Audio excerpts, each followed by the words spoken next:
This signal almost never matters all at once, but when it spreads, it changes how fast the next phase arrives, and most people miss it because prices still look fine.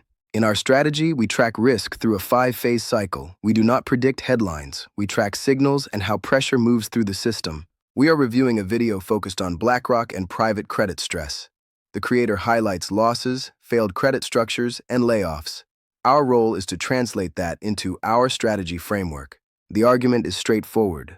Private credit losses are mounting, and BlackRock is being forced to respond through write-downs and job cuts. Here is the key question. Is this a narrative designed to shock? Or is this a signal with real transmission power?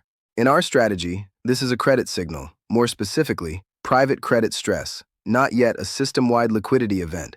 Credit weakens before equities. Refinancing stress shows up before price declines. That is why this signal matters early. Private credit is opaque.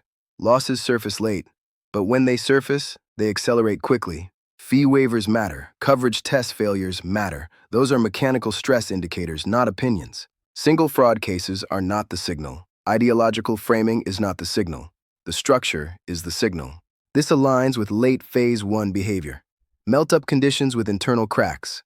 It does not confirm Phase 2 force dynamics yet. Before this data, Phase 2 risk sat in a moderate range. This nudges that probability higher. Not certain, but closer. Markets can ignore this longer than expected. Liquidity can delay consequences. That is why sequencing matters more than timing. Exit discipline tightens. Credit monitoring moves up the priority list. Optionality becomes more valuable.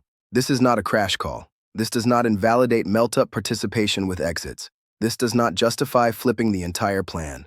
If this signal spreads, certain assets feel it first. Broad equity beta, long duration sensitivity.